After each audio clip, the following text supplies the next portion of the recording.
देखो heat transfer का जो इंट्रोडक्शन है ये इस तरह से है। एक डायग्राम मैं यहाँ पे ले रहा हूँ और फिर हम इसको समझेंगे। इस कंटेनर में हमने चाय बनने के लिए रख दी मान लो।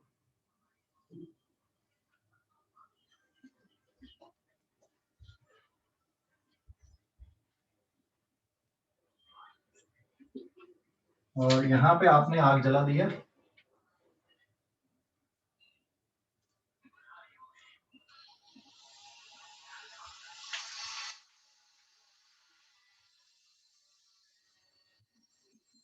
एक आयरन रॉड है और किसी ने इसको पकड़ा हुआ है। एक दूसरा पर्सन जो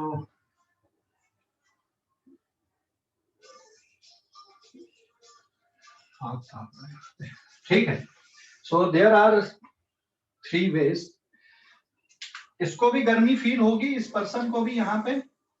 तो इसके पास में जो हीट आ रही है वो किसके थ्रू आ रही है? इसने डायरेक्ट ऐसा तो आग में हाथ नहीं लगाया ना, दूर से ही आ रही है ना यहाँ पे। तो इसके पास जो हीट आ रही है वो कौन से फॉर्म पे आ रही है? This is in the form of radiation. और इसने रॉड के एक एंड को पकड़ा हुआ है, दिस इज आयरन रॉड, ठीक है। एक एंड को पकड़ा हुआ है तो एक एंड आग के पास में लगा दिया है। तो यहाँ पर से हीट चलते हुए यहाँ तक पहुंच रही है और इसको गर्म फील होगा। ये वाला जो एंड है ये हॉट एंड है और ये कोल्डर एंड है, बट हीट इस तरह से चलती जाएगी यहाँ पे। तो ये जो मोड हो गया यहाँ पे हीट ट्रांसफर का, इट इज कॉल्ड कंडक्शन। और मान लो यहाँ पे ये पानी गर्म कर रहा है, तो ये जो पानी है ये इस तरह से नीचे का जो हॉट वाटर है वो हल्का होने के कारण ऊपर उठेगा और ऊपर का जो भारी पानी है वो नीचे आएगा। तो यहाँ पे जो हीट ट्रांसफर हो रहा है दैट इज कॉल्ड कन्वेक्शन। तो हीट ट्रांसफर के जो क्या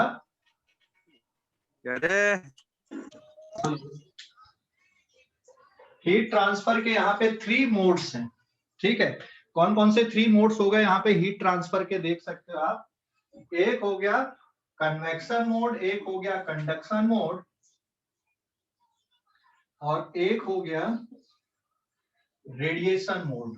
तो हीट ट्रांसफर के ये 3 मोड होते हैं, कन्वेक्शन, कंडक्शन एंड रेडिएशन। ये 3 मोड होते हैं हीट ट्रांसफर के, ठीक है। और जैसे यहाँ पे मैंने सन बना दिया, तो सन से भी रेडिएशन आ रही हैं,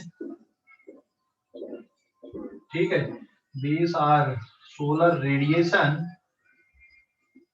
या जिनको आप थर्मल रेडिएशन बोलोगे।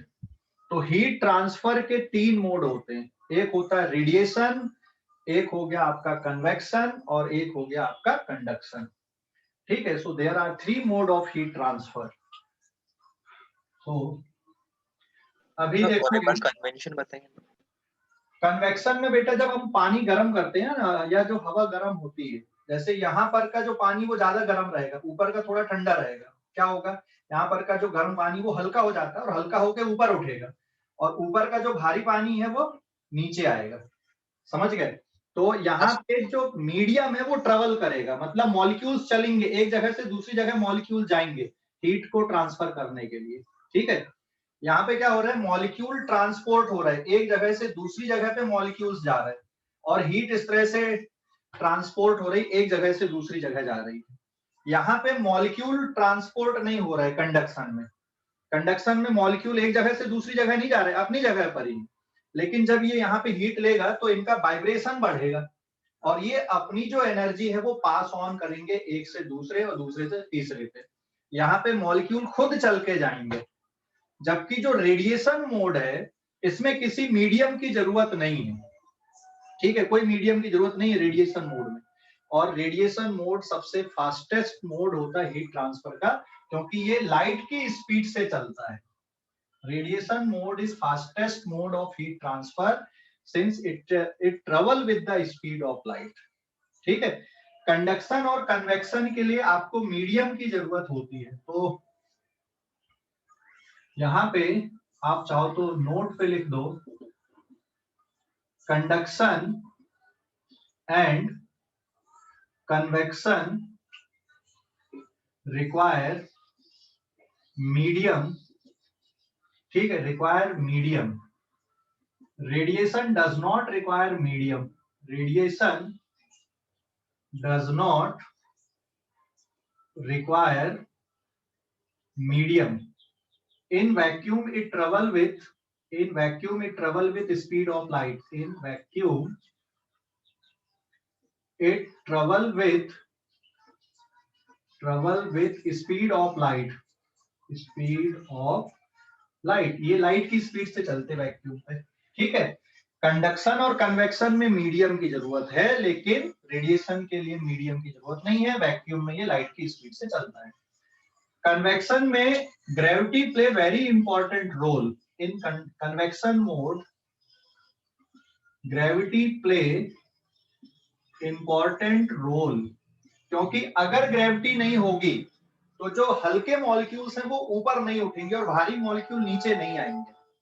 तो ग्रेविटी फ्री स्पेस में अगर हमको पानी को गर्म करना है तो फिर वो कन्वेक्शन मोड के थ्रू नहीं होगा, कंडक्शन के थ्रू होगा। देखो पानी जो गर्म हो रहा है ना यहाँ पे, इसमें कंडक्शन भी हो रहा है, कन्वेक्शन भी हो रहा है, लेकिन कंडक्शन का पार्ट बहुत कम है और कन्वेक्शन का पार्ट यहाँ पे ज्यादा है।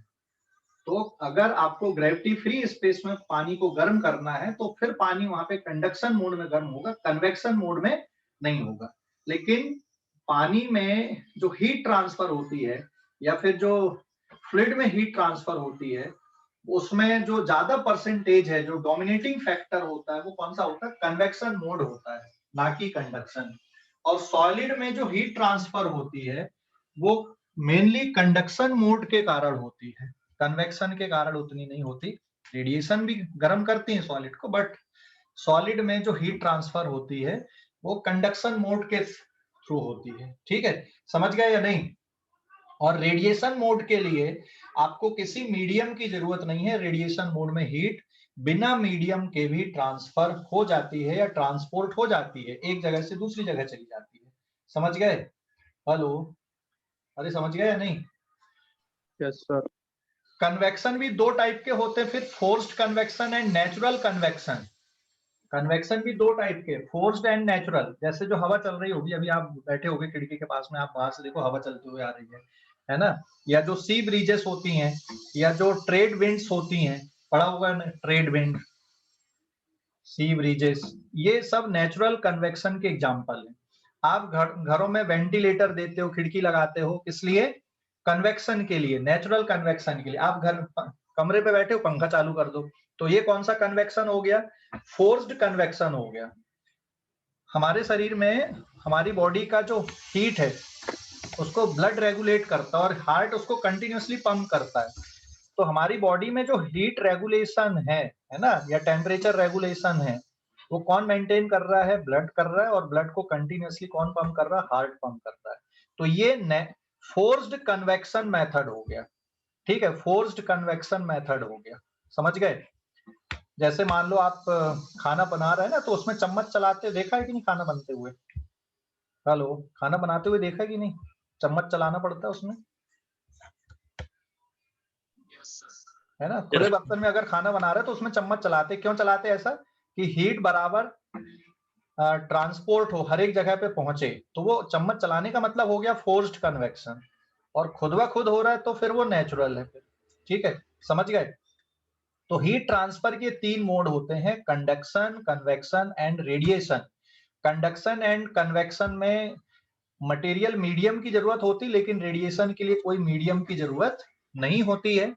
कन्वेक्शन मोड के लिए ग्रेविटी इंपॉर्टेंट रोल प्ले करती है। अच्छा, कभी ये सोचा है ना कि तुमने कि मोमबत्ती की जो फ्लेम होती है वो हमेशा ऊपर क्यों उठती है? सोचा है सर? मोमबत्ती की जो फ्लेम होती है वो हमेशा ऊपर उठती है, क्यों होती है, बता सकते हो? हेलो, मोमबत्ती की फ्लेम या मसाल की जो फ्लेम होती है, दिए की जो फ्लेम होती है, वो हमेशा ऊपर क्यों उठती है, नीचे क्यों नहीं आती?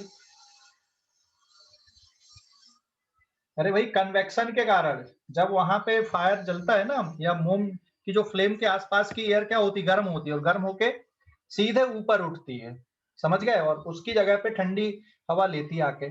और इस तरह से वो फ्लेम क्या होती है, हमेशा आपको ऊपर उठते हुए दिखाई देगी। और अगर ग्रेविटी फ्री स्पेस में, वैक्यूम में नहीं, ग्रेविटी फ्री स्पेस में अगर आप मोम जलाओगे तो जो फ्लेम आएगी वो लगभग आपको ऐसा दिखेगी कि स्फेरिकल शेप है उसका, है ना, इस तरह का नहीं दिखेगा, चारों तरफ की एयर उसमें बर्न होगी, है ना, समझ गए। ग्रेविटी फ्री स्पेस में मोमेंट्री तो जलेगी ये, अरे समझ गए, शेप कैसा दिखेगा आपको उसमें, स्फेरिकल टाइप का दिखेगा, फ्लेम का जो शेप होगा, समझ गए। हेलो। Yes sir. ठीक है, तो आज के लिए इतना ही, बाकी अब अगली क्लास में करेंगे। अब कंडक्शन से चालू करेंगे अपन, अपने सिलेबस में ज्यादा डिटेल में डिस्कशन कंडक्शन का और रेडिएशन का है, कन्वेक्शन मोड के बारे में ज्यादा डिटेल डिस्कशन नहीं है, ठीक है। तो आज के लिए इतना ही, ओके।